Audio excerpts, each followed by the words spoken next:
हाँ जी बच्चों, देखो पिछली वीडियो में हमने कवर कर लिया था एमटीपी का क्वेश्चन नंबर 1 और क्वेश्चन नंबर 2। ठीक है, तो आज का डिस्कशन हम लोग शुरू करेंगे क्वेश्चन नंबर 3 से लेकर और आगे जो आपका पूरा एमटीपी है उसको हम लोग कवर करके चलेंगे। ओके, और अब ध्यान से सुनने वाली बात यह है कि देखो आपके एग्जाम्स आ गए बहुत नजदीक। ठीक है, तो आप अपनी पढ़ाई को रखिए टॉप गियर में, टाइम बिल्कुल वेस्ट मत कीजिए और आपकी पढ़ाई होनी चाहिए पूरी तरह से एग्जाम ओरिएंटेड। मतलब क्या? मतलब ये जो आपने पढ़ रखा है स्टडी मटेरियल वगैरह उसको रिवाइज करते रहिए, आरटीपी एमटीपी देखते रहिए, ओके, टेस्ट देते रहिए और कोशिश करिए कोई नई चीज ना पढ़ने की। आपने जितना पढ़ रखा है वो काफी है, उस पर रिलाय करिए और उसको और ज्यादा बेहतर बनाते चलिए। नई चीज की तरफ अब मत जाइए, आपने जितना पढ़ा है वो यकीन मानिए वो काफी। ठीक है, तो देखो भाई आप क्या करो, वो जो पिछला वीडियो हमारा है अगर आपने उसको अभी तक नहीं देखा है तो उसका लिंक इस वीडियो के डिस्क्रिप्शन में भी आपको मिल जाएगा। अदरवाइज अगर आप वीडियो सेक्शन में यहां पे जाते हो तो वहां पे भी आपको ये वीडियो देखो, एमटीपी की वीडियो आपको मिल जाएगी पार्ट 1 और पार्ट 2 आज आप कवर कर लीजिए। और अगर आपको कोई भी डाउट आता है, कोई सवाल पूछना है तो आप कमेंट सेक्शन में पूछ सकते हैं, उसको हम लोग प्रॉपरली एड्रेस करेंगे। ठीक है, तो आप अपनी पढ़ाई कंटिन्यू रखिए और जितना हो सके बेहतर आप कर सकते हैं, अपने टाइम का बेस्ट पॉसिबल यूटिलाइजेशन कर सकते हैं वो कीजिए। ठीक है, चलिए ऑल द वेरी बेस्ट। चलिए आगे बढ़ते हैं। ठीक है, अराउंड कितनी देर हो गई भाई? 1 घंटा हो गया, 1 घंटा हो गया, तो कोशिश करते हैं कि आधे घंटे में और इसको निपटा करके नक्की करें। चलो, हो जाएगा, देखते हैं देखते हैं। ओके, क्योंकि 1.5 आवर समय देना था, हालांकि हमने शुरू में बहुत सारा टाइम डिस्कशन में लगा दिया है, तो देखते हैं कितना टाइम लगता है। मैं अगर टाइम से ऊपर भी चला जाऊं, आपने एग्जाम में टाइम को एक्सीड नहीं करना है। ठीक है, मेरे पास काफी सारा समय है, आपके पास उतना टाइम नहीं रहता, ध्यान रखिएगा। डिफाइन पार्टनरशिप, सबसे पहले पार्टनरशिप की क्या करनी है, हमें डेफिनेशन देनी है। अच्छा जी, और essential element of partnership as पर आईपीए। ठीक है, और 2 एलिमेंट डिटेल में बता देना। 2 एलिमेंट क्या करना, डिटेल में बता देना, यानी बाकी को क्या करना है, बाकी को सिर्फ पॉइंट लिख करके नक्की करना है, छोड़ दो। 6 नंबर का क्वेश्चन है, तो 3 नंबर का क्वेश्चन होगा इसमें और एलिमेंट लिखने में, और 2 को बढ़िया से एक्सप्लेन कर दो, उस पर 3 नंबर दे देंगे, 6 नंबर का क्वेश्चन आपका बन गया। चलिए मालिक देखते हैं पार्टनरशिप की डेफिनेशन। बताओ पार्टनरशिप की डेफिनेशन क्या है, किस सेक्शन में दिया हुआ है? सेक्शन 4 ऑफ आईपीए, आईपीए 32, इसमें दिया हुआ है क्या? पार्टनरशिप। पार्टनरशिप क्या है? पार्टनरशिप क्या है sir? This is a relation. Partnership क्या है? एक रिलेशन है। Between whom? Between person. कौन से पर्सन? अरे पार्टनर्स। यानी partnership is a relation between partners या person who have agreed. Agree करना चाहिए सर, रिटर्न में जरूरी है क्या? नहीं, ओरल भी चलेगा, वर्बल कुछ भी चलेगा, बट एग्रीमेंट एक होना चाहिए। किस चीज का agreement sir? To share the profit. Profit को शेयर करने के लिए, यानी एक तो आपका प्रॉफिट मोटिव होना चाहिए, दूसरा वो प्रॉफिट को आप क्या करोगे? शेयर। यानी मैंने किसी को इंप्लॉयमेंट पे रख लिया, सैलरी पे रख लिया, तो एक बात बताओ, क्या मैं उसको ये बोल सकता हूं तू मेरा पार्टनर है? नहीं बोल सकते आप, प्रॉफिट शेयरिंग नहीं। अच्छा, यहां प्रॉफिट का मतलब प्रॉफिट एंड लॉस दोनों है भाई। अगर मेरा कोई इंप्लॉय है, मैंने उसको क्या बोला कि आपको मैं सैलरी भी दूंगा और प्रॉफिट में से हिस्सा भी दूंगा, या सेल्स में से आपको कमीशन दूंगा, लॉस होएगा वो मेरा, ना ना ना, वो आपका पार्टनर नहीं है। शेयर प्रॉफिट मतलब शेयर लॉस भी है। मगर पार्टनरशिप का मकसद होना चाहिए प्रॉफिट अर्निंग। अगर आप चैरिटेबल काम कर रहे हो ना भाई, तो उसमें कोइंसिडेंटली प्रॉफिट भी हो गया तो भी अपन उसको पार्टनरशिप नहीं बोलेंगे, उसके लिए अलग कहानियां। आप चैरिटेबल ट्रस्ट बनाओ, सेक्शन 8 वाली कंपनी बनाओ, जो एनजीओ एनजीओ बनाना है वो बनाओ, इधर मत आओ आप, आपके लिए जगह नहीं है। ये जगह है बिजनेसमैन के लिए। हाँ, कोइंसिडेंटली उसमें प्रॉफिट भी हो जाए, लॉस हो जाए, सब चलता है और सब आपको बांटना पड़ेगा। चलिए, तो partnership is the relation, point number 1, between person who have agreed to share the profit of a business. अरे बाप रे, बिजनेस, बिजनेस होना जरूरी है वहां पे। ये नहीं कि एक आदमी था, उसकी डेथ हो गई, उसके 2 बच्चे हैं, दोनों बच्चों ने मकान को आधा आधा बांट लिया तो वो पार्टनर हो गया, ऐसा कुछ भी नहीं है। वो ज्वाइंट ओनर है, वो पार्टनर नहीं है। Carried on by all or any of them acting for all, यानी सब लोग बिजनेस करें या कुछ लोग बिजनेस करें, मगर एक्टिंग फॉर, ये 8 नंबर पॉइंट हो जाएगा ना भाई, ये 8 नंबर पॉइंट हो जाएगा, एक्टिंग फॉर ऑल। अब समझो, एक एक करके समझो, यहां से आपको एलिमेंट मिल जाएंगे, सारे एलिमेंट हो यहीं से आपने मिल जाने। देखो क्या क्या, सबसे पहली बात तो ये क्या है, इसमें बिटवीन पर्सन। तो पर्सन मतलब क्या? एक पर्सन तो होगा नहीं, ओपीसी तो बना नहीं लोगे इसको, क्या करोगे आप? कम से कम 2 लोग होने जरूरी है। तो देखो अगलों ने क्या लिखा है, एलिमेंट क्या क्या होने चाहिए? 5 एलिमेंट। चलो ये तो आप 7 8 भी लिख सकते हो, 2 और मोर पर्सन। उनके बीच में क्या होगा? एक एग्रीमेंट होगा। एक बिजनेस होना जरूरी है। एग्रीमेंट क्या चीज का होगा? शेयर द प्रॉफिट, यानी प्रॉफिट मोटिव भी होना जरूरी है, प्रॉफिट मोटिव होना जरूरी है बिजनेस में। फिर बिजनेस जो है कैरिड ऑन बाय ऑल और acting any of them acting for all, यानी म्यूचुअल एजेंसी का कॉन्सेप्ट वहां पे बहुत इंपॉर्टेंट है, यानी हर पार्टनर हर दूसरे पार्टनर का मालिक भी है, नौकर भी है, प्रिंसिपल भी है और एजेंट भी है। ठीक है भाई। अब एक काम करो, इसमें से किसी दो को बढ़िया से डिफाइन कर दो। अगलों ने तो पांचों को डिफाइन कर दिया, उनके पास बहुत समय है, बट आपको क्या करना है, किसी दो को डिफाइन कर दो।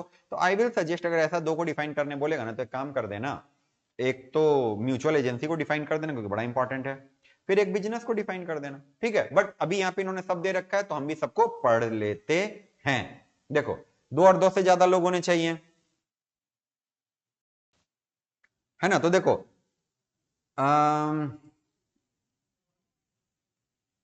एसोसिएशन ऑफ टू और मोर पर्सन, फिर क्या बोल रहा है? Only person recognised by law can enter into an agreement of partnership, therefore a firm because it is not a person recognised in the eye of law can not become partner. एक एक एक सुनो ध्यान से, एक firm किसी partnership में partner नहीं बन सकती, बिकॉज फर्म का कोई सेपरेट लीगल एंटिटी है ही नहीं। हाँ, एक कंपनी बन सकती है, अगर आप चाहो दो कंपनी मिलकर के पार्टनरशिप कर सकती है, लेकिन दो फर्म मिलकर के पार्टनरशिप नहीं कर सकती। ये क्लियर है आपको? चलिए आगे देखते हैं। अच्छा, माइनर बनेगा ना? ना ना ना ना ना, माइनर नहीं बनेगा। हाँ, बेनिफिट में ले लो, चलेगा इतना सा, बस खत्म। दो लाइन लिखिए, बात खत्म कीजिए। Maximum number, sir partnership act ने तो कुछ बोला ही नहीं कि मैक्सिमम नंबर कितने हो सकते हैं, लेकिन कंपनीज एक्ट ने बोला है कि यहां पे मैक्सिमम कितने होंगे? 50।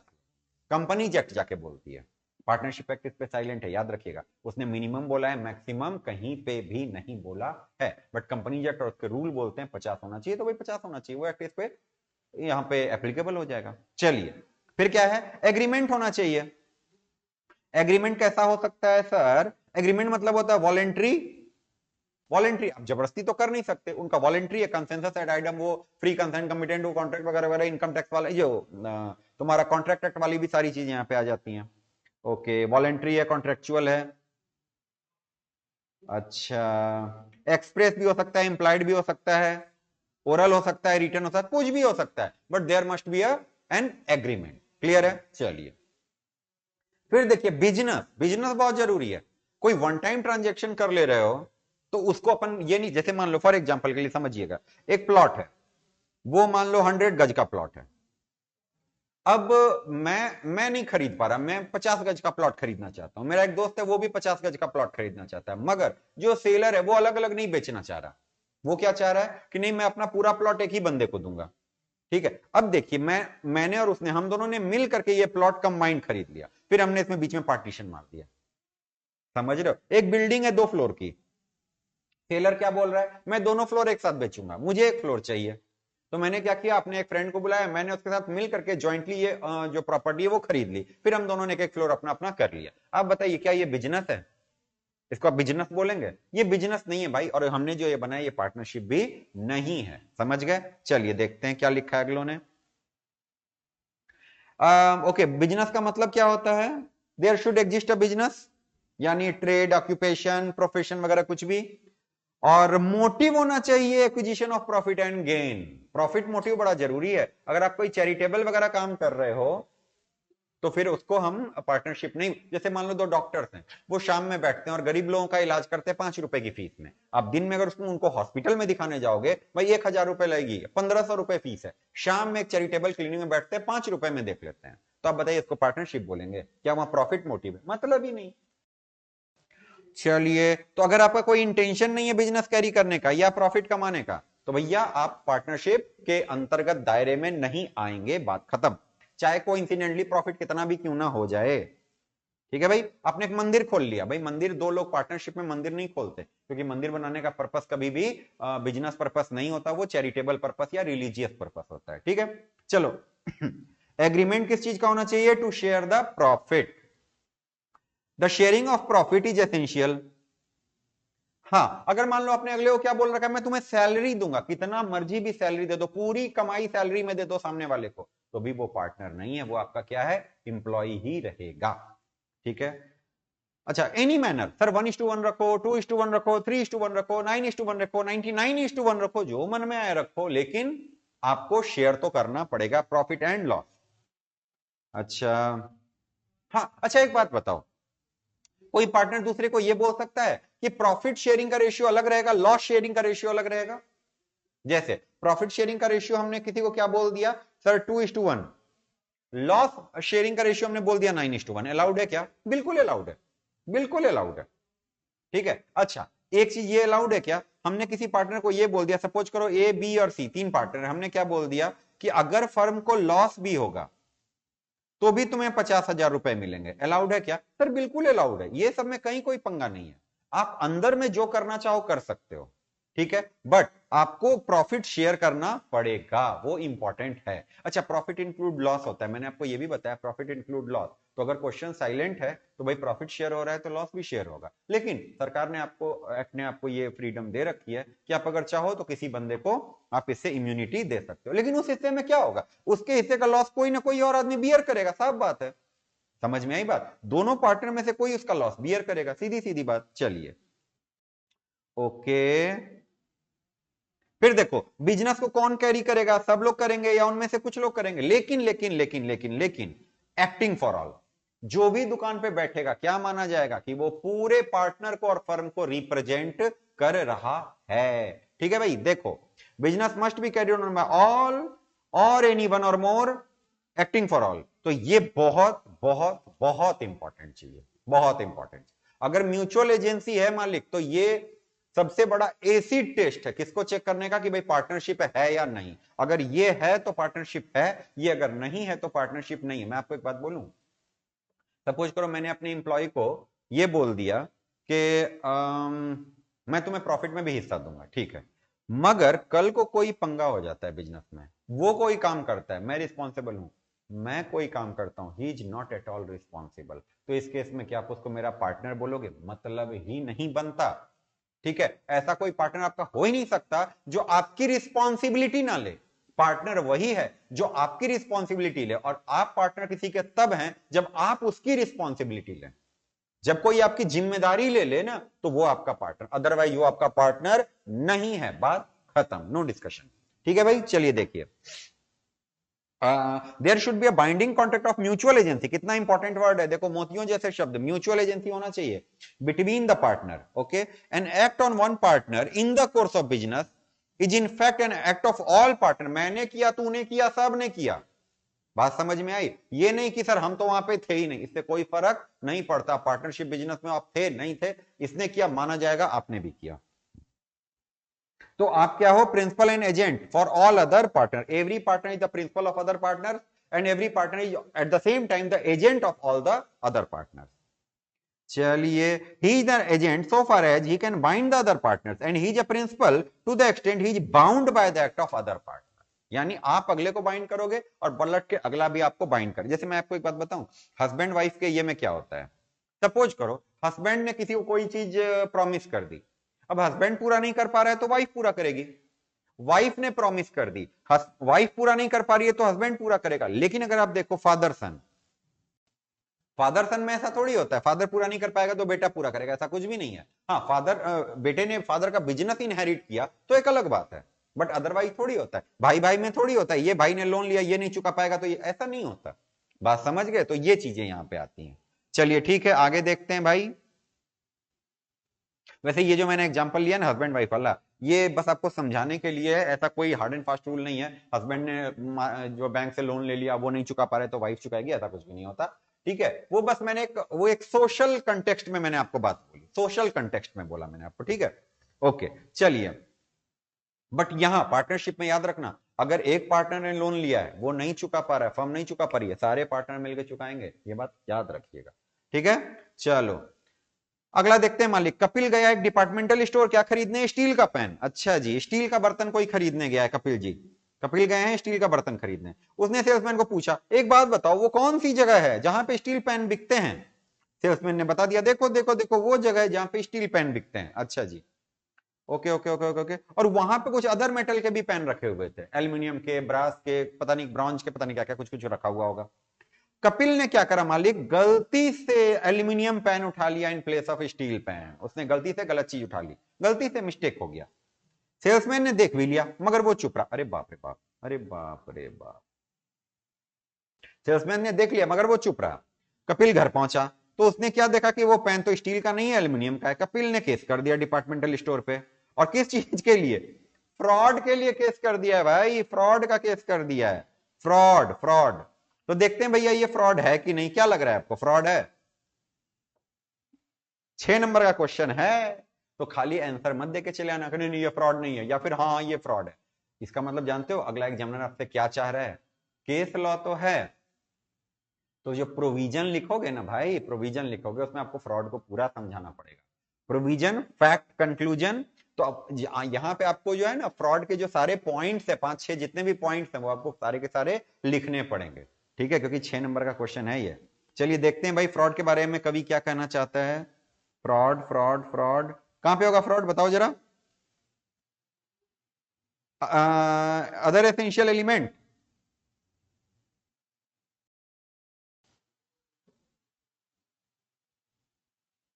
याद है जिसमें होता था फ्रॉड, मिस्टेक, मिस रिप्रेजेंटेशन वगैरह वगैरह सारी चीजें, याद आ रहा है भाई? ये देखो फ्रॉड। तो अब देखो यहाँ पे 5 पॉइंट है, तो आपको ये 5 पॉइंट तो लिखने पड़ेंगे भाई, क्योंकि 6 नंबर का क्वेश्चन है।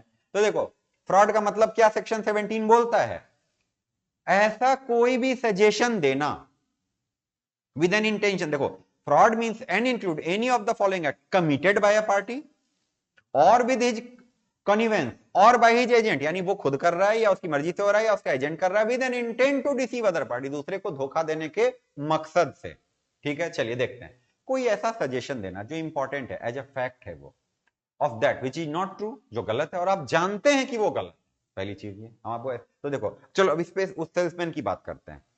सेल्समैन ने क्या कोई ऐसा सजेशन दिया जो गलत है? नहीं। उसने क्या पूछा, स्टील पेन किधर बिकता है? अगले ने बता दिया उधर बिकता है। चलो दूसरा, active concealment of a fact. Salesman ने कोई बात छुपाई, वो स्टील का पेन टूटा हुआ था, इसने उस पे उसके ऊपर स्टिकर लगा दिया, कुछ ऐसा कुछ कर दिया, ऐसा किया क्या? ये भी नहीं किया। इमोशनल होकर आंसर नहीं देना, इमोशनल नहीं होना, वो आपको इमोशनल करना चाह रहा है क्वेश्चन, आपने इमोशनल नहीं होना, आपने फैक्ट पे आंसर देना है। अगला देखिए, promise made without any intention of provide. क्या एजेंट ने, वो सेल्समैन ने आपसे कोई ऐसा प्रॉमिस किया जो उसको पूरा करने का मन नहीं था? नो, वो भी नहीं। ठीक है, any other act fitted to deceive. क्या उसने आपको कोई धोखा दिया है? ना, मुझे नहीं लग रहा उसने कोई धोखा दिया है। Any act or omission as the law specially declare to be fraudulent. या उसने आपसे कुछ भी ऐसा कुछ गलत किया है क्या? भैया ऐसा तो कुछ गलत नहीं किया है। ठीक है, ऐसा तो कुछ गलत नहीं किया है। तो आप बोलोगे सर एक बात बताओ, आप एक बात बताओ कि भाई अगला चुप क्यों रहा? मैंने अगले को बोला था कि मेरे को स्टील का पेन चाहिए, ठीक है, अगले ने मेरे को बता दिया उधर मिलता है, मैं वहां से एल्यूमिनियम का पेन उठा रहा हूं, या पता नहीं एल्यूमिनियम स्टील क्या है वो चेक कर लेना, तो मैं गलत चीज उठा रहा हूं। एजेंट, ये सेल्समैन ने देख लिया, अब सेल्समैन ने मेरे को क्यों नहीं बोला? वो चुप रहा। चुप रहना फ्रॉड है, उसका चुप रहना फ्रॉड है। आप क्या बोलोगे? साइलेंस भी फ्रॉड है। तो देखो उसके बारे में भी लॉ बोलता है, उसके बारे में भी लॉ बोलता है, mere silence is not a fraud. Sales of goods act में आपने एक चीज पढ़ी है, कैविएट इम्पटर। कैविएट इम्पटर का क्या मतलब होता है? Let the buyer beware. अगर आप बायर हो, आंख कान दिमाग सब खुला रखो ना भाई, उसके ऊपर लिखा हुआ है वो स्टील का आइटम है या एल्यूमिनियम का आइटम है, गलत चीज क्यों उठा के जा रहे हो? तो सर हमें सेल्समैन ने क्यों नहीं बोला, वो जानता था। वो अपना काम ना करे, वो तुम्हारी गलतियां ठीक करता रहे बैठ के, बताओ। साइलेंस फ्रॉड कब होता है? सुनो, साइलेंस फ्रॉड कब होता है? जब सामने वाली पार्टी की ड्यूटी है बोलना, ड्यूटी। अगर आप उसके सामने ले जाके बोलते भैया क्या ये वो चीज है जो मैं चाहता हूं, बताओ, मुझे नहीं पढ़ा, मैं पढ़ना लिखना नहीं जानता, मुझे कुछ नहीं आता, आप बताओ, और तब आप चुप रह जाते, आपकी ड्यूटी थी वहां पे बोलना, आप चुप, तो वो फ्रॉड है भैया, यहां पे वो फ्रॉड नहीं है। तो देखो ये क्या कह रहा है, duty of person to speak. अगर सामने वाले की ड्यूटी है बोलना, ऐसे सेल्समैन की ड्यूटी थोड़ी आप गलत चीज ठक ले जाओ, ऐसे तो दुनिया के सारे सेल्समैन पे आप फ्रॉड का केस कर दो, ऐसे थोड़ी ना होता है। ठीक है, और ये देखो, और where the silence itself is equivalent to speech. जब चुप रहना ही कुछ बोलने के बराबर है। जैसे जैसे इसने क्या बोला, अगर आप कुछ मना नहीं करोगे तो मैं मानूंगा कि ये चीज थी। अब यार ऐसा थोड़ी आप चुप रह गए, अगले ने एज्यूम कर लिया, तो ऐसा भी यहाँ पे केस आई डोंट थिंक कि ऐसा बन रहा है। तो मेरे समझ से ये फ्रॉड का केस तो इस पे नहीं बनता भाई, एकदम नहीं बनता। ये आपकी मिस्टेक है, और यूनिलैटरल मिस्टेक है, कॉन्ट्रैक्ट कंप्लीटली वैलिड है, कुछ भी नहीं मिलेगा आपको, कुछ भी नहीं मिलेगा। ठीक है, तो देखो सेक्शन 17 क्या बोलता है, अगलों ने 5 पॉइंट भी लिख दिए, बिकॉज 6 नंबर का क्वेश्चन है, 10 मिनट तो आपको लिखना पड़ेगा। Suggestion as a fact of that which is not true by one who does not believe it to be true. The active concealment of a material fact by one having knowledge or belief of the fact, promise made without any intention of performing any other act fitted to deceive or any such act or omission as the law specifically declared to be fraudulent. लेकिन mere silence is not a fraud unless until there is a duty to speak or where silence is equivalent to speech itself. अब on the basis of provision of section 17 and the facts given above, it was not the duty of salesman to inform Mr. Kapil about his mistake. Hence, there was no fraud and Kapil was not eligible to file suit or fraud against the department वगैरह वगैरह। और भैया ये unilateral mistake का case है, आपने गलती करी, आप गलत चीज उठा के लाए हो, इसमें तो कुछ भी नहीं बनेगा, कॉन्ट्रैक्ट कंप्लीटली वैलिड है, घर में ले जाओ, उस पर जो बनाना है बनाओ, बात खत्म। आगे बढ़े, क्वेश्चन नंबर 4 करें फटाफट फटाफट, चलो। Discuss the right of an unpaid seller, यानी सेल्स ऑफ गुड्स एक्ट। और अनपेड सेलर तो सर हमें बहुत कष्ट देता है, ठीक है, अनपेड सेलर और उसके राइट बड़े दुख कर देते हैं हमें। Discuss the right of an unpaid seller against the buyer under the, अच्छा against the, of course against the buyer under the sale of goods act. चलो भाई, तो देखिए एक काम करिए, पहुंच जाइए सेल ऑफ गुड्स एक्ट पे, 6 नंबर का क्वेश्चन है और स्ट्रेट क्वेश्चन है, केस वाला क्वेश्चन नहीं है, तो आपको क्या करना पड़ेगा, तसल्ली से बैठ के सब कुछ लिखना पड़ेगा, कोई उपाय नहीं है। चलो जी अनपेड सेलर पे आते हैं, इसको क्या क्या राइट मिले हुए हैं, ये देखो। Against the buyer, against the buyer क्या क्या राइट है, suit for price, suit for damage, suit for interest, खत्म मामला, 3 चीजें लिख दो, मामला खत्म। और ये जो है क्या है, ये हैंग कर गया है, क्यों हैंग कर गया, रुक जाइएगा, ये थोड़ा सा थोड़ी देर के लिए सिस्टम हैंग कर गया, आई थिंक इसको ठीक हो जाना चाहिए, बट अगर नहीं हुआ,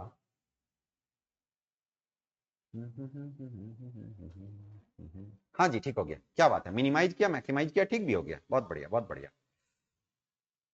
अच्छा उसके बाद देखते हैं, उसके बाद देखते हैं, तो देखो अगलों ने क्या बोला था हमसे, अगलों ने बोला था हमसे 3 चीजों का आपको राइट है sir against the buyer. Against the goods बहुत सारी चीज थी, याद है, लेन वाला, ये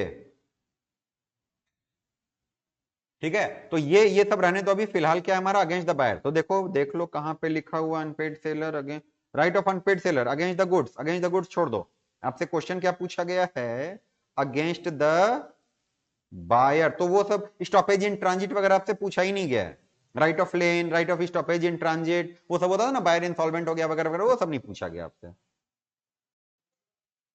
क्वेश्चन आपसे क्या पूछा गया है, yes sir against the buyer, ये क्वेश्चन आपसे पूछा गया है। तो देखो क्या क्या चीज का राइट है आपको, आपको राइट है सूट फॉर प्राइस, यानी आपका जो वो कीमत है उसके लिए आप उस पर केस कर दो।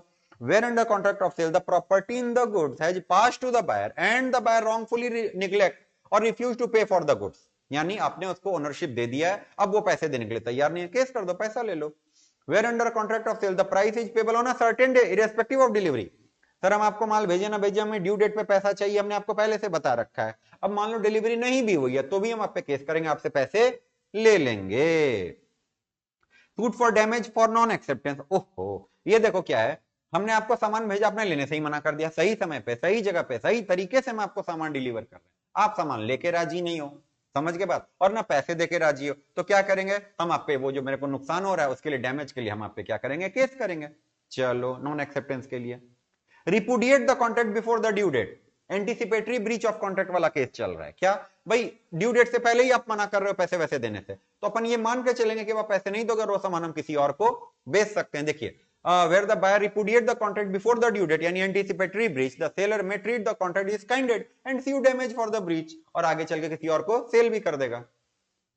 Suit for interest, suit for interest का क्या मतलब है, भाई हमने आपको बोला था पैसे फलानी तारीख को दे देना, आपने पैसे नहीं दिए, तो अब उसके आगे जितना आप डिलेड पेमेंट करोगे उसके लिए हम आपसे इंटरेस्ट चार्ज कर सकते हैं।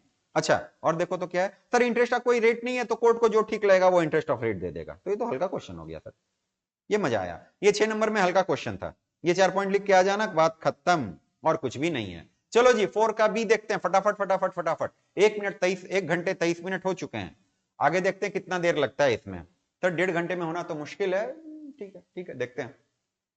Mister M is one of 4 partner in messrs X Y enterprises, 4 partner हैं, उसमें एक पार्टनर है मिस्टर एम, उसने 6 करोड़ रुपए, उसने क्या किया मिस्टर एम ने 6 करोड़ रुपए ले रखा है किससे?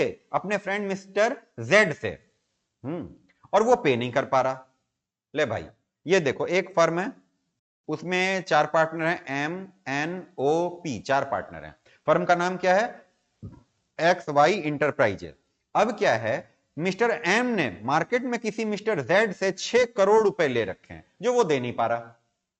अच्छा, अब वो क्या चाह रहा है कि मैं अपना शेयर जो इस फर्म का वो सेल कर दूं, किसको? मिस्टर जेड को। भाई ये ऐसे थोड़ी होता है, ऐसे थोड़ी होता है। अगर आपको किसी और बंदे को पार्टनर बनाना है तो ये होता है with the consent of all other partner. तो अपने क्लास 12 में भी पढ़ा हुआ है। लेकिन देखते हैं क्वेश्चन क्या पूछता है। पहली बात, can mister M validly transfer his interest in the firm by way of sale? ना ना ना ना ना, ऐसे नहीं होगा। आप किसी थर्ड पर्सन को यहां पार्टनर बना दो, ऐसे नहीं चलती दुनिया। ठीक है, लेकिन लेकिन लेकिन आप अधिक से अधिक क्या कर सकते हो? अपना बेनिफिशियल इंटरेस्ट ट्रांसफर कर दो, यानी कल को फॉर्म में जो प्रॉफिट होगा वो एम को ना मिलके सीधे जेड को मिलेगा। ये चीज अलाउड है।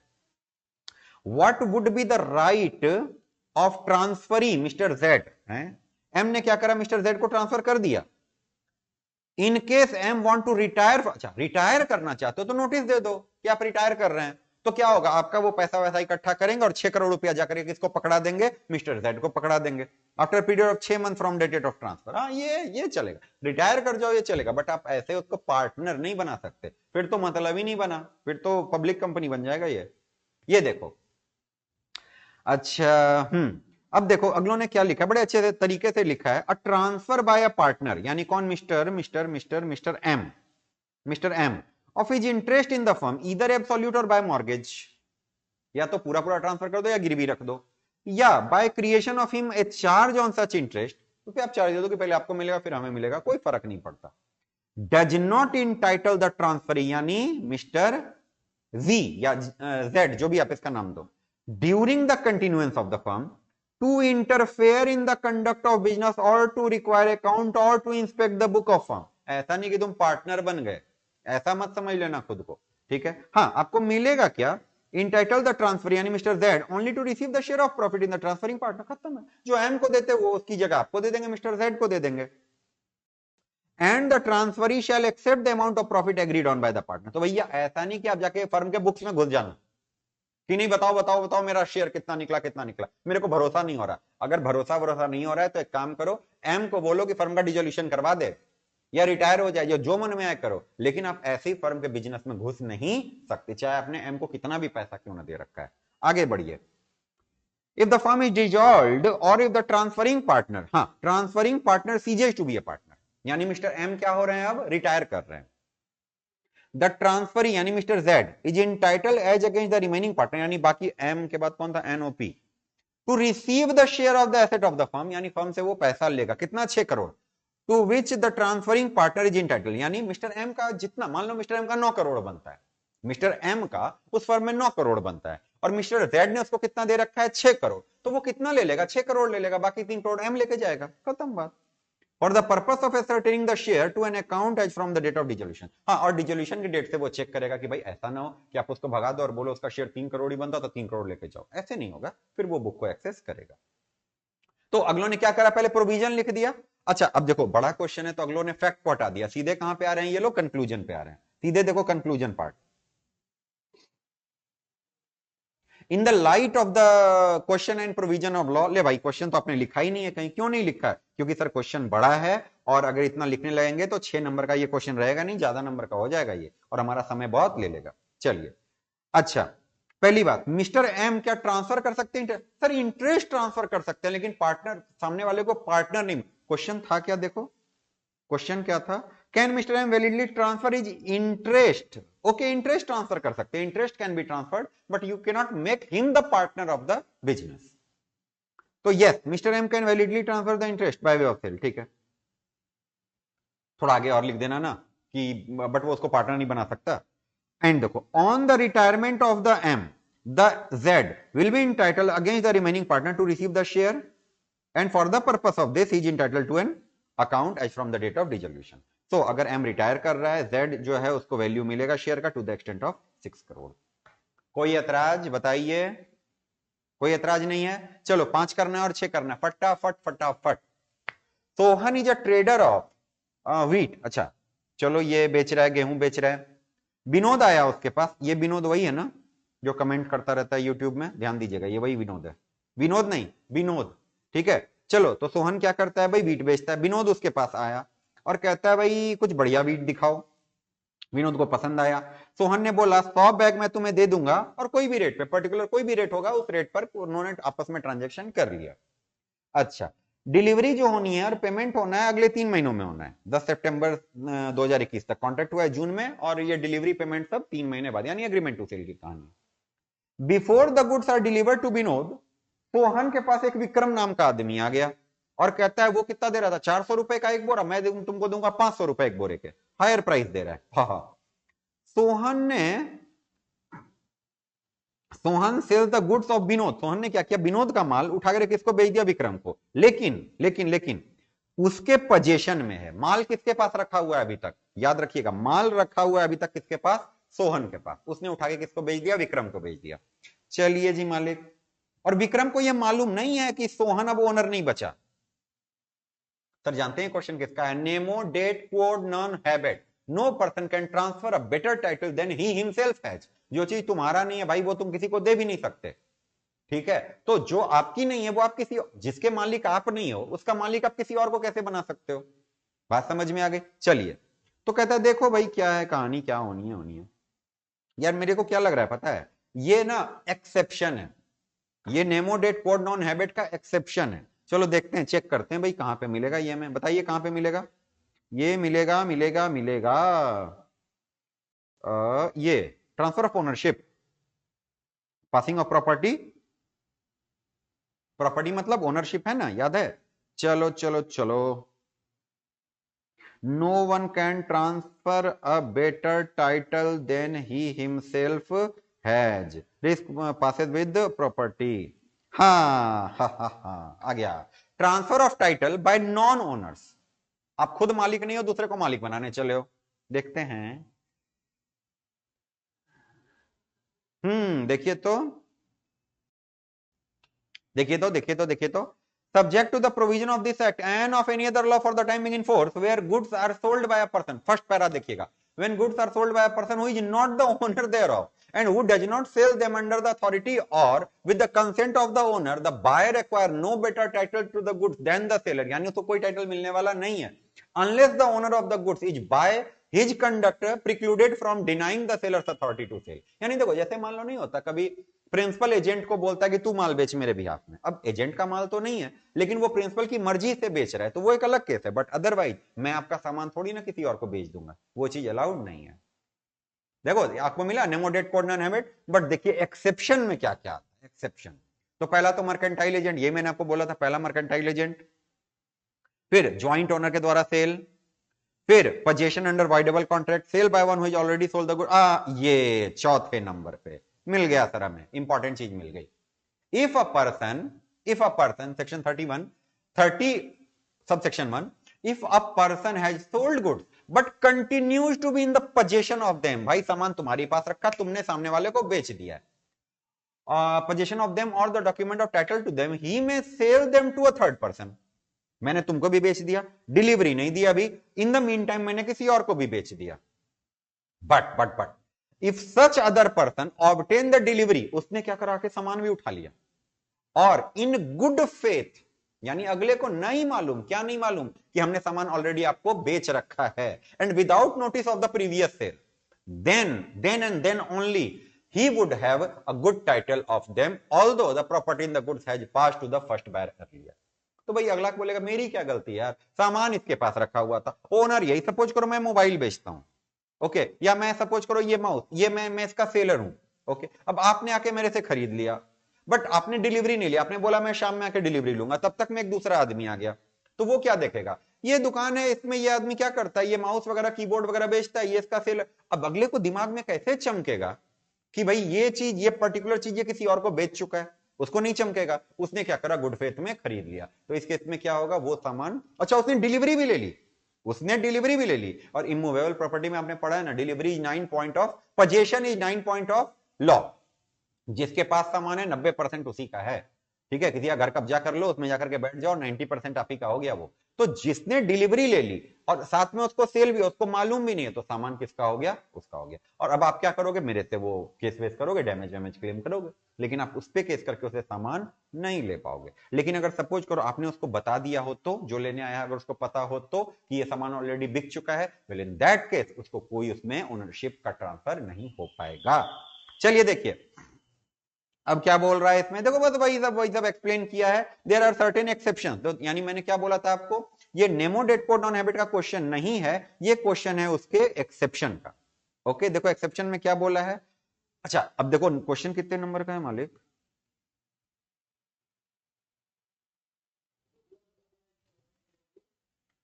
क्वेश्चन कितने नंबर का? 5 का ए, देखो तो 5 का बी है 6 नंबर का,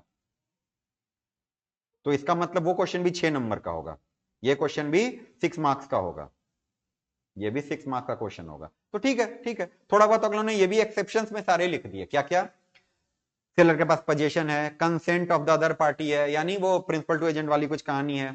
सेलर गुड सेल कर देता है to a new buyer, good faith without knowledge that seller has no authority to sell. बस ये सब कर देना, आप लिख देना कि भाई डिलीवरी अभी भी पेंडिंग है, तो सोहन के पास पोजीशन है और सोहन ने क्या किया? विक्रम को भेज दिया, विक्रम को मालूम नहीं है, तो मालूम नहीं है तो भाई क्या करेगा? वो सामान लेके चला जाएगा। यानी यानी ये दो केस क्या बन गया? ये केस क्या बन गया? एक आदमी है, उसने क्या करा? अपनी बेटी की मंगनी कर दी, किसके साथ? ये देखो कोई, ये देखो राजकुमार है, ये देखो इसके सर पे हमने ताज भी बना दिया, ठीक है, कर दिया। अब मंगनी हो चुकी है मगर शादी नहीं हुई, और अभी ये यहीं पे इसी के घर में है। तब तक में इसने क्या करा? कोई दूसरे देश का राजा है, उसके साथ इसकी शादी कर दी। एग्जाम्पल बढ़िया नहीं है, बहुत बढ़िया एग्जाम्पल नहीं है, लेकिन मसला आपको समझ में आ जाएगा। सुनिए ध्यान से, अगर इस बंदे को मालूम है कि ऑलरेडी मंगनी हो चुकी है या शादी वादी जो भी कुछ है उसको मालूम है, तो उस केस में इसको ओनरशिप ये भगवान जो भी है, तो ये जो है इनवैलिड है। बट अदरवाइज अगर ये गुड फेथ में काम कर रहा है, इसको कोई आइडिया नहीं है, कोई नॉलेज इस चीज की नहीं है, तो फिर क्या होगा? दिल वाले दुल्हनिया ले जाएंगे। बात समझ में आई आपको? क्लियर है? ओके चलो, एग्जाम्पल बहुत बेकार था बट इमोशन को आप समझना, ठीक है? आपको ये प्रोविजंस याद रहने चाहिए। जब देखो एग्जामिनर का बड़ा फेवरेट इलाका होता है, जब भी एग्जामिनर आपको कोई इस तरह की चीज फेंक के मारता है ना, कैविएट इंपटर, तो कैविएट इंपटर को पूछने में अब उसकी दिलचस्पी रही नहीं, क्योंकि वो बहुत बार पूछ चुका है। तो वो क्या पूछेगा? कैविएट इंपटर के exceptions, no consideration no contract, बहुत बार पूछ चुका है, तो क्या पूछेगा? उसके exception. Nemo dat quod non habet, बहुत बार पूछ चुका है, तो क्या पूछेगा? उसके एक्सेप्शंस। बात समझ में आई? ये चीज ध्यान रखिएगा। चलो चलो चलो 5 का बी, बस बस बस आखिरी पड़ाव पे है मामला। ABC limited was into sale and purchase of iron rod. अच्छा आयरन रॉड ये खरीदते बेचते हैं, श्याम टीएमटी।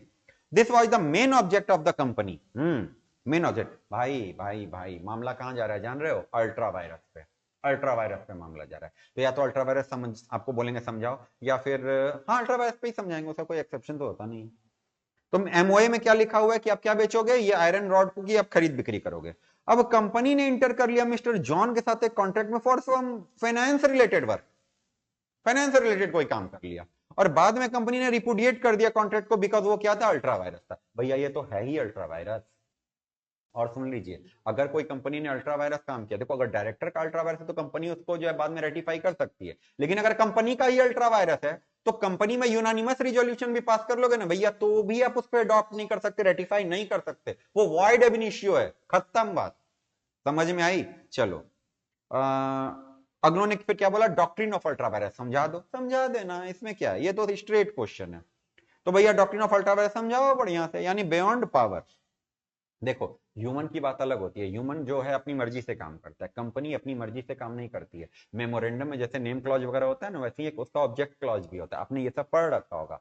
ऑब्जेक्ट क्लॉज में लिखा जाता है ये कंपनी कौन सा काम करेगी, कौन सा काम नहीं करेगी, एक्चुअली कौन सा काम करेगी, क्योंकि उसके अलावा कंपनी कोई भी और काम नहीं करेगी। और अगर कंपनी ने वैसा कोई काम किया तो कहेंगे आपके बियॉन्ड पावर है ये, तो क्या हो जाएगा? अल्ट्रा वायरस हो जाएगा।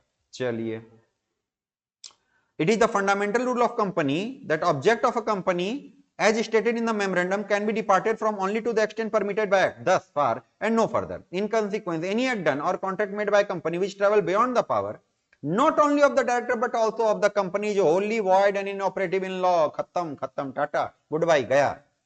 On this account, a company can be restrained from employing its fund for purpose other than those sanctioned by the memorandum. Memorandum बोलता है आयरन रॉड के लिए आप पैसा लगाओ, आप लगा रहे हो फिनेंस एक्टिविटी के लिए, आप तो लगा ही नहीं सकते मालिक। अच्छा, impact of the doctrine of ultra vires is that a company can neither be sued, और ना कोई आप पे केस करेगा, नॉर कैन इट स्यू, ना आप किसी पे केस कर सकते हो। अच्छा, अब जॉन बोलेगा मेरे को कैसे मालूम कंपनी क्या कर सकती है क्या नहीं कर सकती, तो मालिक मेमोरेंडम एसोसिएशन पब्लिक डॉक्यूमेंट होते हैं, वो क्या है पब्लिक डॉक्यूमेंट, तो आपने क्यों नहीं पढ़ा। अब आप इसमें ना वो डॉक्ट्रिन ऑफ इंडोर मैनेजमेंट मत घुसाने लग जाना, doctrine of constructive notice indoor में वो सब मत करने लग जाना, समझ गए। आपको क्या लेके चलना है यहाँ पे, अल्ट्रा वायरस वाला चीज सिर्फ लेकर के चलना है। It is open to public inspection, तो अब भैया आपको देख लेना चाहिए था। तो mister John is deemed to know about the power of the company. फिर भी अगर आपने कंपनी के साथ ऐसा कोई कॉन्ट्रैक्ट किया है मालिक, तो आपको कुछ आपको मिलने वाला उसमें है नहीं। अच्छा एक बात बताओ, कल को कंपनी का मन करे मैं इस कॉन्ट्रैक्ट को ठीक कर लूं, ऑपरेटिव कर लूं, रेटिफाई कर लूं, not rectify, it's ratify. Company क्या बोलती है मैं इसको रेटिफाई कर लूं, कर सकती है क्या, ना ना ना, एकदम नहीं। वॉइड को वैलिड आप नहीं बना सकते। An act which is ultra vires the company, देखो अगर डायरेक्टर ने बियॉन्ड पावर किया है तो कंपनी उसको रेटिफाई कर सकती है, मगर अगर कंपनी का ही बियॉन्ड पावर है तो कौन रेटिफाई करेगा भाई, cannot be ratified even by the unanimous consent of all the shareholder of a company। तो इसीलिए क्या है, ABC Limited cannot enter into a contract outside the purview of the object clause of memorandum as it become ultra virus। तो भैया वो contract जो है wide एब इनिशियो है, मिस्टर जॉन को कुछ मिलने वाला है नहीं। एंड द लास्ट क्वेश्चन, आपको तो 5 में से 4 ही करना था, बट मुझे तो सारे बताने, तो मुझे तो सारे क्वेश्चन अटेम्प्ट करने होंगे, तो आइए एक और क्वेश्चन देख लेते हैं। चलिए भाई, ये क्या है question, supervening impossibility. Supervening impossibility याद है आपने जो वो पढ़ा था वॉइड कॉन्ट्रैक्ट, वॉइड कॉन्ट्रैक्ट में 2 चीजें आपने पढ़ी थी, एक वो लफंगा होता है जो बचपन से ही लफंगा है, कतई लफंगा है, सारी हरकतें पूत के पांव पालने में दिखते हैं, वो बचपन से ही लफंगा दिख रहा है, और एक होता है जो 10 तक ठीक था आगे जाके लफंगा हो गया, याद है, याद आ रहा है। तो एक कॉन्ट्रैक्ट होता है जो शुरू से ही वॉइड है, भैया उसमें कोई लक्षण है ही नहीं वैलिड। जैसे मैंने आपको क्या बोला, आप मेरे को 10,000 रुपए दे दो, मैं आपको सीए फाउंडेशन का एग्जैक्ट क्वेश्चन एग्जाम से 3 दिन पहले दे दूंगा, ये क्या है, ये वॉइड एब इनिशियो है।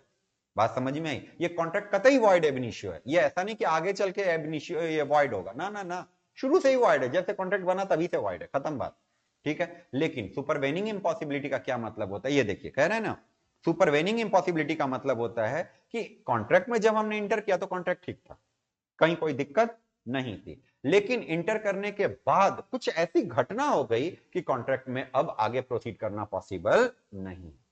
जैसे सपोज करो मैंने आपसे कॉन्ट्रैक्ट किया कि मैं आपको अपना घोड़ा बेच दूंगा, 10 दिन के बाद वो घोड़े की डेथ हो गई, समझ गए, तो बताइए इस केस में अब ये कॉन्ट्रैक्ट को किसी भी तरीके से आप इंप्लीमेंट कर सकते हो, नहीं कर सकते। तो ये है सुपरवेनिंग इम्पॉसिबिलिटी, जो बाद में contract ceases to be enforceable, अब आप उस कॉन्ट्रैक्ट को इन्फोर्स नहीं करा सकते। देखो क्या कह रहे हैं, कहते हैं इंपॉसिबिलिटी ऑफ परफॉर्मेंस 2 तरीके से आता है मालिक, इनिशियल और सुपरवेनिंग, ठीक है, सब्सिक्वेंट माने बाद में। तो सब्सिक्वेंट इंपॉसिबिलिटी का मतलब होता है it become impossible after inter into contract. जैसे मैंने आपसे कॉन्ट्रैक्ट किया लिकर खरीदने बेचने का, सर वैलिड है, कहीं कोई दिक्कत नहीं है, मगर डिलीवरी या जो कॉन्ट्रैक्ट के परफॉर्मेंस से पहले स्टेट गवर्नमेंट ने क्या कर दिया, लिकर बैन कर दिया कंप्लीटली, तो कॉन्ट्रैक्ट अपने आप क्या हो गया, वॉइड हो गया, सुपरवेनिंग इम्पॉसिबिलिटी। और ये जो चेंज ऑफ सर्कमस्टांसेस हैं these are beyond the contemplation of parties, party इसमें कुछ भी नहीं कर सकती। तो जैसे चेंज इन लॉ या कुछ ऐसा हो जाए, तो contract was quite possible when it was made, तभी ठीक था, बट सब्सिक्वेंटली कोई ऐसी इवेंट हो गई जिससे परफॉर्मेंस क्या हो गया, इम्पॉसिबल हो गया या अनलॉफुल हो गया। चलिए जैसे ए और बी ने कॉन्ट्रैक्ट किया marry each other, but before the time A पागल हो गया, खुशी के मारे ये पागल हो गया। अब बताइए ए को इतनी खुशी मिली वो पागल हो गया, अब बताइए कॉन्ट्रैक्ट पे क्या असर पड़ेगा, कॉन्ट्रैक्ट सर अपने आप वॉइड हो जाएगा, समझ गए। चलिए तो क्या होगा, both the party will be discharge from further performance of the contract, और कोई बेनिफिट वगैरह होगा रिस्टोर कर देना होगा। एंड द लास्ट क्वेश्चन, नहीं लास्ट क्या कि सेकंड लास्ट है, ओहो 2 क्वेश्चन बच रहे हैं अभी, चलो कर लेते हैं फटाफट से। Subject to agreement by partner, state the rule that should be observed by the parties in settling the accounts of the firm after dissolution under the provision of the IPA 1932। यानी क्वेश्चन किस चीज का है sir, dissolution of partnership और उसके अंदर settling the accounts, ठीक है, यानी क्वेश्चन है सर आपका डिसोल्यूशन का। एक तो आप 12th में भी पढ़ के आए हो, ऊपर से यहाँ लॉ में भी पढ़ रखा है, ऊपर से फाउंडेशन का जो अकाउंट्स आपने पढ़ा था पार्टनरशिप का वहां भी पढ़ रखा है, और कितनी बार पढ़ोगे, पढ़ लो। ये देखिए मोड ऑफ सेटलमेंट क्या होता है, हमने वहां पढ़ा था अकाउंट्स में अलग तरीके से, लॉ में थोड़ा सा ना अलग तरीके से पढ़ना होता है। चलो, तो सेक्शन 48 क्या बोलेगा भाई कि अगर डिसोल्यूशन हो गया, किसका, पूरे फर्म का ही डिसोल्यूशन हो गया, डिसोल्यूशन ऑफ पार्टनरशिप नहीं, डिसोल्यूशन ऑफ फर्म। चलिए तो क्या करेंगे भाई, अगर कोई लॉस है फर्म में, कोई लॉस है, और साथ में deficiency of capital, deficiency of capital का मतलब समझते हैं, ए और बी उनका पॉजिटिव कैपिटल है यानी क्रेडिट बैलेंस, और सी है उसका नेगेटिव कैपिटल है यानी डेबिट बैलेंस, तो अपन उसको क्या बोलते हैं, deficiency of capital. Shall be paid first out of profit, then out of capital, and lastly if necessary by the partner individual in the proportion in which they are entitled to share profit। यानी कहने का मतलब क्या है कि जैसे मान लो loss हुआ आपको, या कोई पार्टनर का कैपिटल अकाउंट नेगेटिव में जा रहा है, डेबिट बैलेंस में जा रहा है, तो कैसे पे किया जाएगा, पहले देख लो फर्म में कोई पुराना प्रॉफिट है, जनरल रिजर्व है या कोई पुराना प्रॉफिट रखा हुआ है, वहां से दे लो।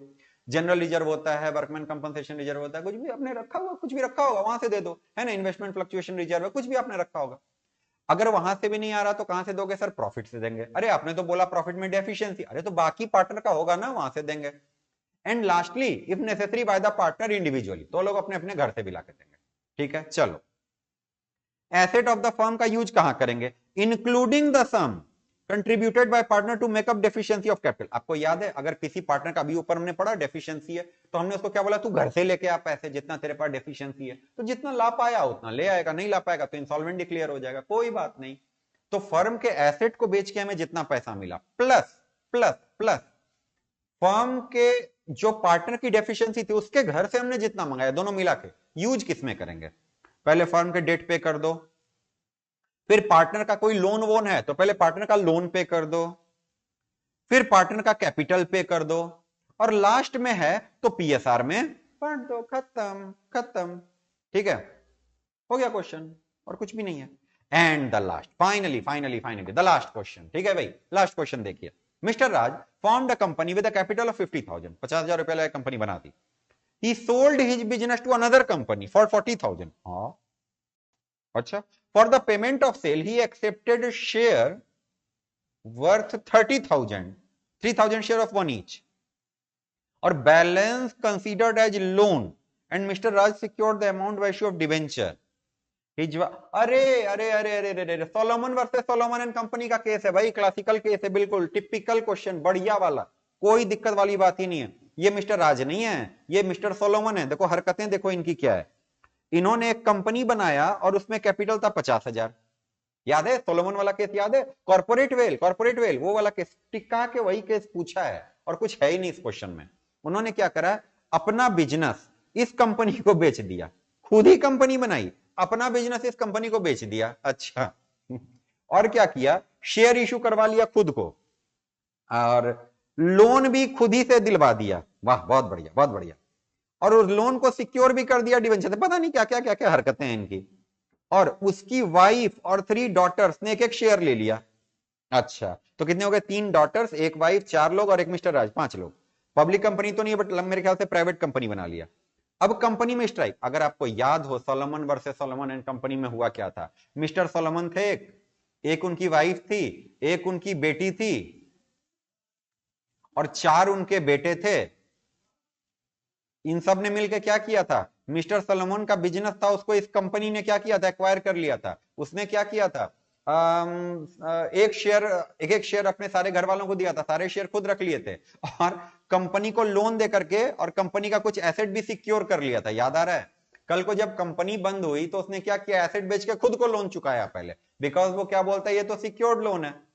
तो बाकी जो लेंडर थे, बाकी जो लोग थे, क्रेडिटर वगैरह लोग थे, वो लोग नाराज हो गए, कहते हैं यार एक बात बता, तू खुद को लोन दे रहा है, खुद को लोन देकर के खुद ही को खुद के बिल्डिंग से सिक्योर कर रहा है, ये क्या तरीका है, कोई आदमी खुद को थोड़ी ना लोन दे सकता है। तो बताइए इसमें लॉ ने क्या बोला था, कोर्ट ने क्या बोला था, कॉर्पोरेट वाला वेल वाला कॉन्सेप्ट आया था। लॉ ने ये बोला था मिस्टर सोलोमन एक अलग एंटिटी है, सोलोमन एंड कंपनी एक अलग एंटिटी है, आप दोनों को मिक्स नहीं कर सकते। और इस बात से कोई फर्क नहीं पड़ता कि almost all the shares are held by mister Solomon himself, और बाकी भी उसके फैमिली मेंबर ने एक शेयर ले रखे हैं, इस बात से कोई फर्क नहीं पड़ता। और लिफ्टिंग ऑफ कॉर्पोरेट वेल्थ जैसा कोई हरकत यहां पे इन्होंने किया है नहीं। ठीक है, चलिए अब देखो मिस्टर, अच्छा हुआ क्या, कहानी आगे देखो, आगे आगे इंटरेस्टिंग कहानी आगे आ रही है। स्ट्राइक हुई। अब एक बात बताओ, स्ट्राइक मतलब क्या कोई फ्रॉड हो गया क्या? क्या मिस्टर राज ने कोई फ्रॉड किया है? नहीं ना, ये एक सर ऐसी चीज है जो किसी भी बिजनेस में हो सकती है, इसमें इसने कोई फ्रॉड नहीं किया है। तो कंपनी वाउंड अप हो गई, हैवी लॉस हुआ होगा, कंपनी वाउंड अप हो गई। The asset of the company was valued at 6000 और डेट्स है अनसिक्योर्ड क्रेडिटर के 8000 के, यानी बाहर वालों का डेट कितने का है? 8000 का। मिस्टर राज ने क्या किया, 6000 पूरा का पूरा अपना पेमेंट ले लिया, ये जो नहीं है 10,000 का लोन, ये पकड़ के रख लिया। और क्रेडिटर को क्या बोलते हैं, तुम्हें कुछ नहीं देंगे भाई। बाकी क्रेडिटर को आ गया गुस्सा, वो कह रहे हैं भाई ये क्या तरीका है, कोई भी आदमी खुद को थोड़ी पैसा उधार दे सकता है। और वो क्या बोल रहे हैं, entire sum should be paid to them only. यानी इसने क्या किया है, इसने क्या किया, ये 6000 से अपना 10,000 का लोन दे दिया और बाकी लोगों का जो 8,000 का लोन था उसको क्या कर दिया, इग्नोर कर दिया। तो भैया ये चीज आपको अलाउड कतई कतई कतई भी नहीं है। Examine the right of mister Raj and other creditor who will succeed. 3 number का क्वेश्चन है, 3 नंबर के क्वेश्चन में क्या ही लिख दोगे आप? ठीक है, हल्का फुल्का सा वो कॉर्पोरेट लीगल एंटिटी समझा देना, सोलोमन 2 लाइन में लिख देना और कंक्लूजन लिख देना, मामला खत्म है। इतना लिखने की जरूरत भी नहीं है। 3 नंबर का क्वेश्चन है, 4 मिनट 5 मिनट में जो लिख सकते हो लिख देना। देखिए क्या है, सबसे पहले आप सेपरेट लीगल एंटिटी समझा दो कि भाई कॉर्पोरेट वेल का मतलब क्या होता है, कंपनी सेपरेट होता है, कंपनी के मेंबर्स क्या होते हैं, अलग अलग होते हैं। और फिर थोड़ा सा सोलोमन देखो, सोलोमन सोलोमन सोलोमन कहीं मिल रहा, हाँ जी हाँ जी। The shareholder are protected from the act of company. The leading case law of Solomon versus Solomon and Company laid the foundation of concept of corporate will or independent corporate personality.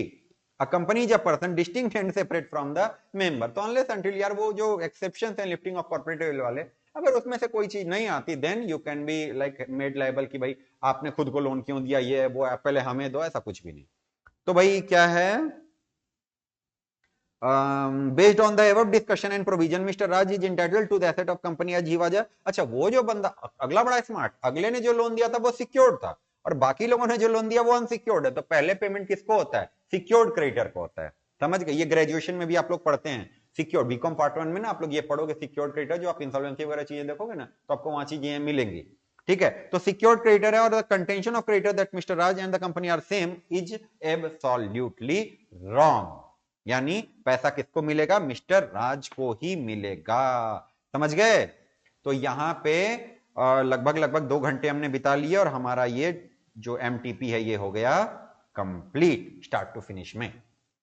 ठीक है, आप इसको एक बार practice करिए और मैं again again again आपको एक बात बोल दूं, जाते जाते दोबारा से आपने रिवीजन करना है अपने स्टडी मटेरियल का और एग्जाम के लिए आपने प्रिपेयर करना है 4 अटेम्प्ट के एमटीपी, 4 अटेम्प्ट के पास्ट एग्जामिनेशन क्वेश्चन और 1 अटेम्प्ट का 4 अटेम्प्ट के आरटीपी, 4 अटेम्प्ट के पास्ट एग्जाम क्वेश्चन और 1 अटेम्प्ट का एमटीपी। इतने सारे क्वेश्चन आप लगा लो। इसके ऊपर आप कुछ और लगाना चाहो वो आपकी श्रद्धा है, वो आप लगाते रहिए। जैसे एडिशनल क्वेश्चन अगलों ने दे रखा है, ये देखो एडिशनल क्वेश्चन वगैरह, ये आप लगा लो, वो आपकी श्रद्धा है।